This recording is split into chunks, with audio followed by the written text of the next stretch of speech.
Hi guys, today I am reviewing the new It movie. Now this is the remake of the 1990 version with Tim Curry, and it's based on Stephen King's novels. So although I don't really support, remakes, prequels, sequels, anything based on merchandise or franchise, I kind of support this one as a remake because I really like Stephen King novels and stories, and I think that the 1991 did kind of need to be adapted, especially with something like this where I think today's sort of visual effects and CGI and better camera quality and makeup would, does totally enhance this story and can make it more effective. Now, directed by Andrei Muschietti, we have a big cast in this film of child actors, which I won't go through, but they are genuinely really, really good, like well picked out cast, really good kids playing in this movie.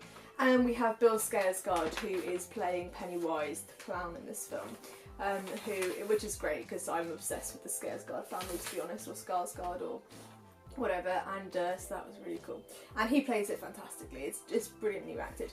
So the story, if you don't know it, to put it simply, this town in America, which is sort of semi-suburban, is every 27 years terrorised by a sort of trans-dimensional child-eating clown, which only children can see and be affected by. And that 27 years has come and it's terrorising these 7 children, well, all the kids actually, but these 7 kids who are in the loser club and sort of outcasts get involved with trying to defeat this clown that lives in the drains and the sewage systems, and their worst nightmares and fears are kind of what he lives on, what he thrives on. It's a really kind of like pretty simple storyline, but very good, and it's one of the classics. Now it's a horror film, it's a coming of age tale if you like, and it's also kind of a comedy. Mark Commode, which is a movie reviewer that I look up to, I think he says if the audience members laugh 7 times or more, it should be classed as, for him, as a comedy. I think there was probably 20 laughs in this film, if not more. So it's a pretty good comedy. It's got a very like teenage cheek and sort of tongue-in-cheek attitude and comical, perfect timings, and that's why the kids were so brilliant in this as well.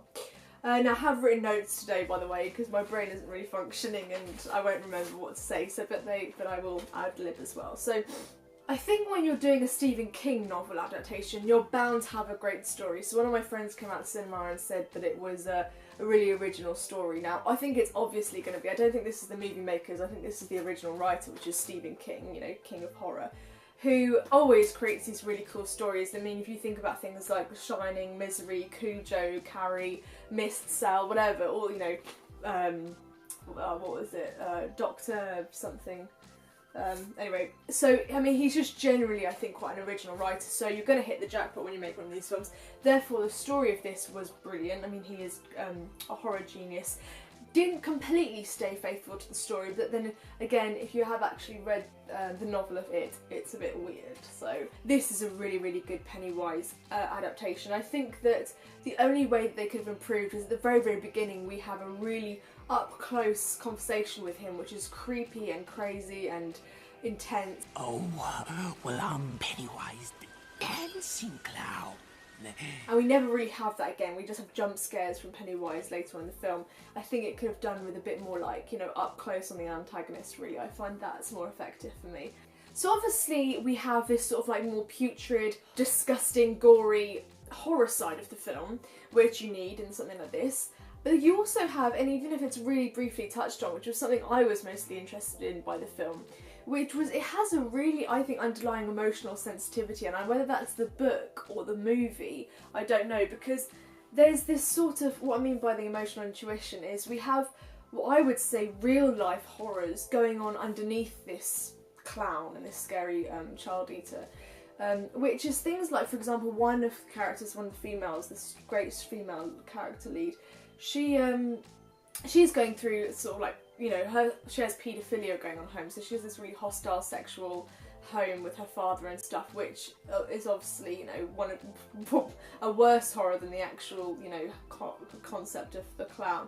We have a hypochondriac kid in this who is like also really scared of things like dirt and infection and stuff like that. So it's touching on that idea. We have a kid going through like serious grief from losing his younger brother in this. What else? We have regret. One of the kids has a horror, parents died and there's this horrible thing going on with that. a real like emotional trauma going on underneath this film as well, which I think in itself was interesting, although it was really lightly touched over and mentioned. Now I don't know totally when it's set, I've tried to research it.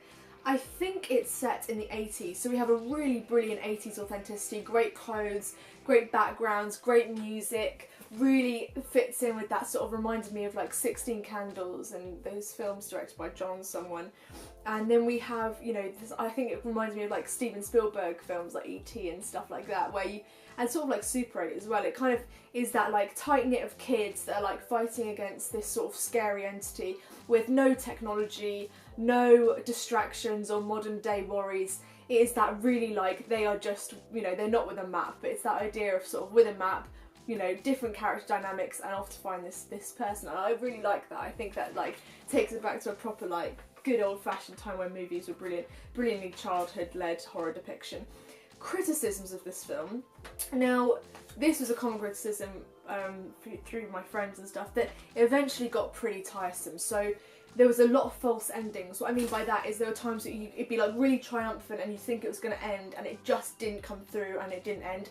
There was one point where I thought it was going to end for real, and then they went on another half an hour and they escaped and everything, and you're thinking, okay, no, you should have stopped there because now I'm bored. It didn't totally keep the audience hooked all the time, I don't think. But you know, it was fine. And also they touched on a historical context story-wise. Now, I don't know whether this was the movie makers or the Stephen King again, but I think, for example, there's this historical idea of why does he come up every 27 years, and one of the kids kind of touches into the history of Pennywise, but we never really open up who this character is. I really wanted that sort of finding out that Pennywise was once a, you know, I don't know, like a scorned child or something horrible, or ancient or something, but we didn't. He was just a very two-dimensional character of someone that scares you. But that's just, I think, just because I find those sort of underlying stories more interesting sometimes than what's on the screen. But I think as a film goes, I give this a 6.5. I think it's a good horror. Glad they remade it. The beginning is, I mean, the first 5 minutes is intense. I mean, they set the bar for what is this film going to be, and it was quite scary. So, I mean, it was enjoyable. I think it's a small screen film, so I would recommend, I mean, go and see the movie if you're desperate. I was excited to see it myself.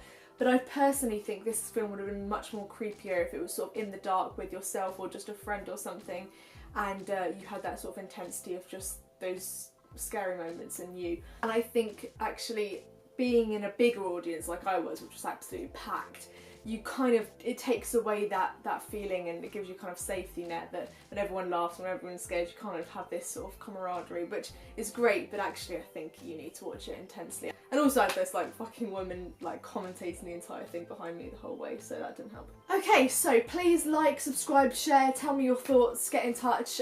Please subscribe to my blog. If you're interested in any of the other blogs I've done or written, you know what the email address is. You know what the website address is, www.bigscreen-smallscreen.weebly.com. Thank you so much, guys, and I will see you soon. Cheers.